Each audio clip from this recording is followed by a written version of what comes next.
na Omampanyini Abomidin say, Miss Memabasum, I also say, Moa. No, me too one more. You don't name me quad Anna. You no name a new Sadi. Say, if you may send a car, and Sunny, ye better be. Chink a seer, ABC, and will be at the near who.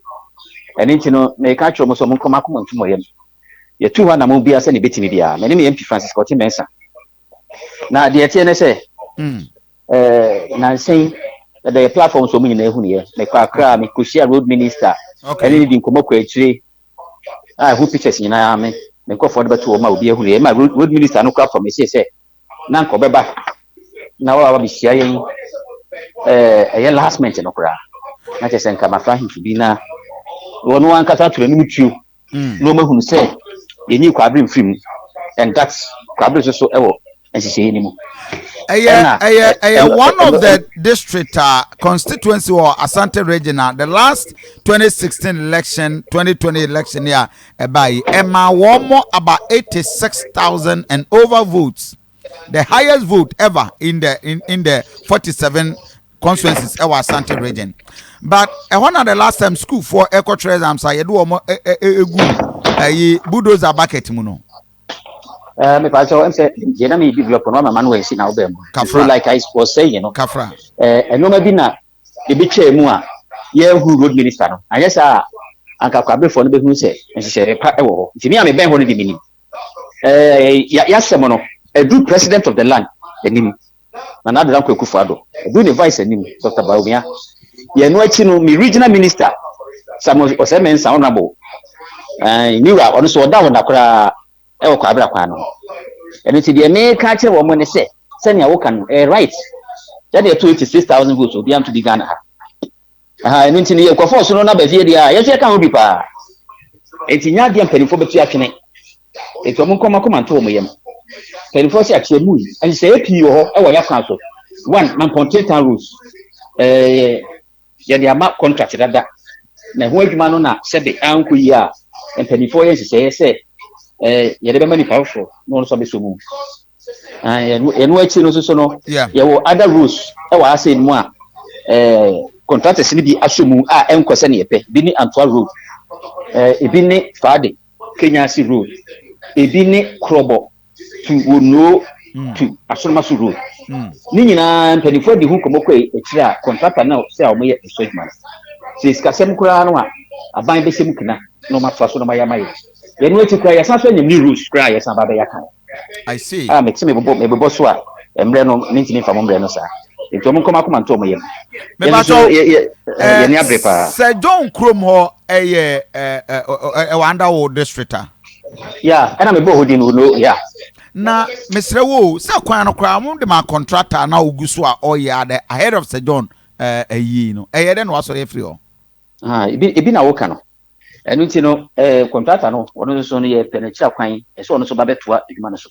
You minister any abre or home, and before you know any abre or it's in a boss, once a Balkanians, the Antwa road, and I'm a ball, Fadi, Kenyasi road, and San America Krobo, Ecofa will know the Anokra, will not have crack out. Now, I tell you what, Akoma Mamponteng says, yeah, there's a started bridges. Gutters, Amoya Mamponteng, Kronumu gutters near the but it's been abandoned for almost 6-7 a year. What is happening? That before you ask me the question, kind, but I want to get understanding. Yes, say a day no majano. Sir, the answer of my giant say, contract and away you man sending fish and wintinia. As you say, I want my repackage my contract for regional minister on Abu Samuel Semen, also sad so. And you know, Omo who said, and channel, and say Sabeba, near contracted be our so the near brace of the man, no baby so near. We are aware when a contractor no ever back to site. The mechanic man can say contractor never back to site. No, so we are aware when a new contractor be site. You know, dear, send him out with timelines. We soon make a choice.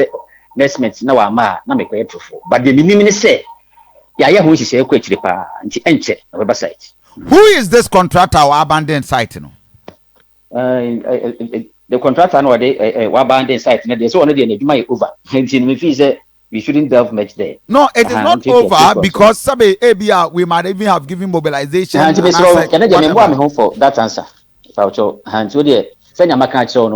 The region minister, many share 1-on-1 meeting, any rules for a meeting. I just said, Akoma so pa, and she say, yeah, you know. And there will be a major change here. So, were you aware, said now, our problem and Sana or did this contract? And the reason I was abandoned, you know, more who the reason Tia we jay said the next time another contractor bar offer the same reason in yai. I say, Kofi Asante, Yenin Komo. Be Paucho, say no. The flower for me, what for me about the way forward, send your coin, be fast or cabra, now contract and 70, yet you don't maybe come on, Mr. Wa. It's no for me off air. It's no, may nobody a home como aqua. Why? The way forward as to how the road will be done. To be Madam say, maybe media friendly. Anytime you call me, I'll pick a call. Then we discuss the way forward. Why, Pacho? Residents won Pesuaso Kwabri East 80.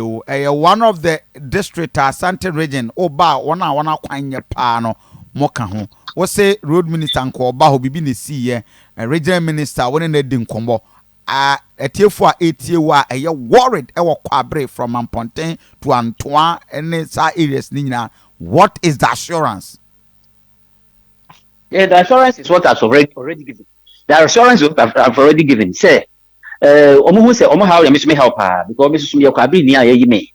Mrs. Sumi who said, of course it is true. Send an hour cannot see any two. It is 6,000 goods. And yes, you had you come in the bush here. A shena ye born, yes, you than Temo. A bumusa. It is open. We see Pancronoa, we see me. Southern Africa, Kenya, say, we see Kenya.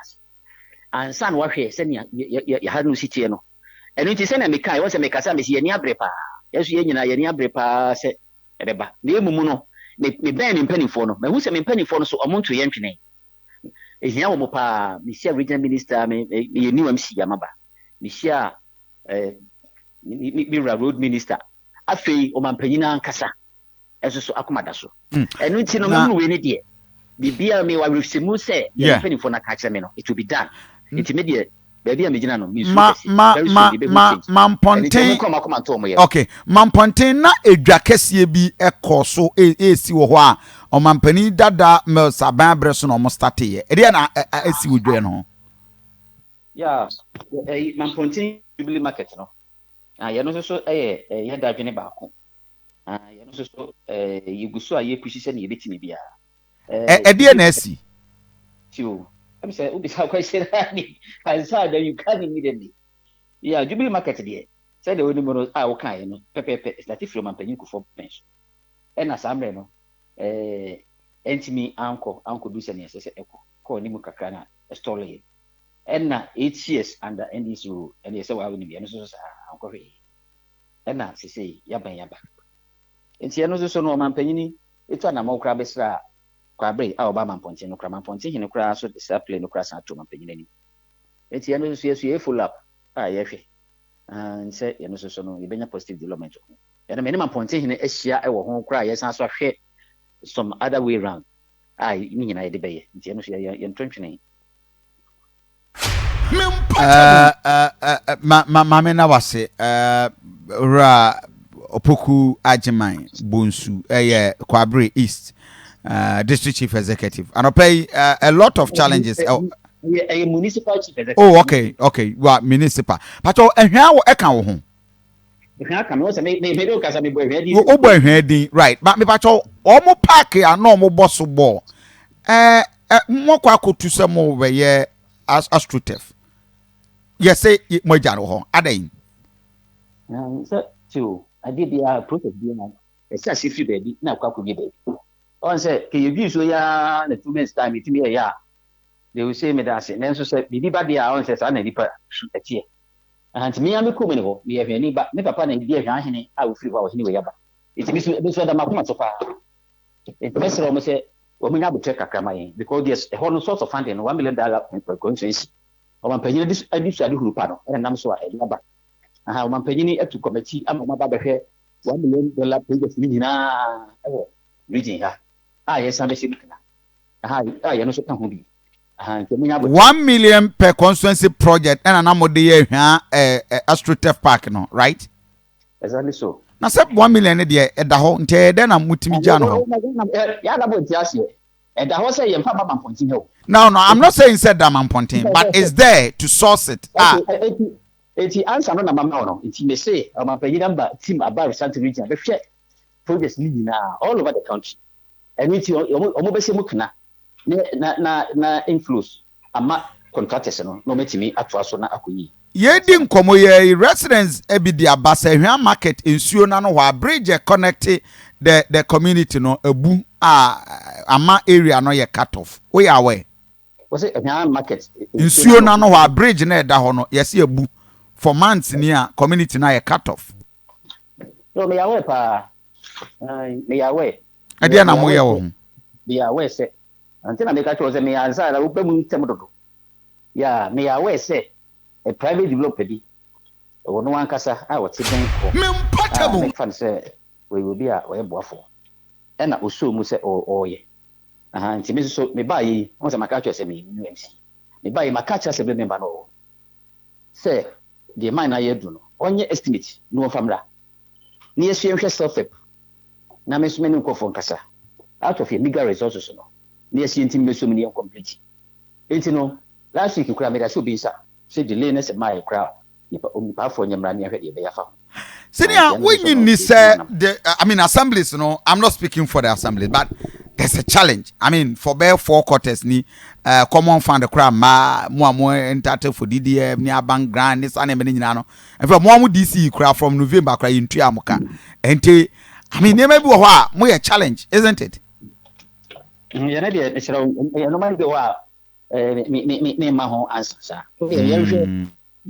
and ya one man one son and then me bisa say da ben na bridge no mbokwa akwa because we for estimate mra and the community so a cut off when are you going to do it da ben na mokwa akwa ya ma wo mo yo da ye kwa ya mo no enni say maka kire wo no portable be ti mi fi komo ho maka kire mo say omo famra e di say assembly member no o de ba na make say ya ye be hase ne to ho na mo say ni betini me member of parliament. And what you are saying is a delay because assembly member no ma private developer no start e ono e bottom scan or dey start ya na ono an kasa ni bottom scan that's what I say you see oya aboa and why you do baby enti why ade en na yeso ye pese ye kuso mu ne aboa no enti no de ye ya aboa no yeso so no me de show mo sa so omonye famra. But why should assembly member ne kwese sa is me na nye assembly ni engineer. Oh, okay. Well, system no get here tell what you say say your self-help project. Or more you self-help project. Of course, my engineer and so akwa. It's me na so mother. But just be mother. E we hwa ho ni be Virginia there. It me experience ade me kan. It's almost self-help project. As engineer no kwa you it's san woman one is additional you see some money yes na so fine kwacho. Okay. Anopay mame na wase enti on say ye benya skakakra for a refunding e wo hwan no AstroTurf ne de boys no nya de a ye benya boabo for the year. Oh nyamiti ebeba. Da bi we nya nyamiti asem o honorable. Nyamiti a mi pie kwa me nanti akwa office no beka so nyamiti bibi. Eno ho bar assembly sika de 1 million per constituency de eda ho a na eda ho nya nyamiti asem. Tie me. Yes, me an me nanti e na so no ahobasim me jase de me de so aseda na ma osoro hinyakopon because when you be ba me kan cho se ye. Okay, so the answers am ma wona I gave you clear cut answers. Of course me ka sana me do hinyakopon asia ye no interest me clear cut answers no I have retrieved them. I am more than grateful senior for the time when you are yen bibini e be san aba wonchen why. Thank you very much. For Akoma 87.9 FM. Very interesting. Wow. Okay. That is the situation out there.